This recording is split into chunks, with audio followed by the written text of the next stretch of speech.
வீட்டுக்குள்ள உன் மனசு தெரியுதையா உன்முக விபூதி பட்டையில ஆறுமுகம் ஜொலிக்குதையா கற்பூர காரத்தி எற்றையில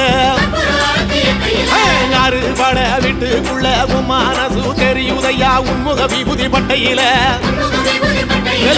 ஆறுமுகம் ஜொலிக்குதையா கற்பூர காரத்தி எற்றையில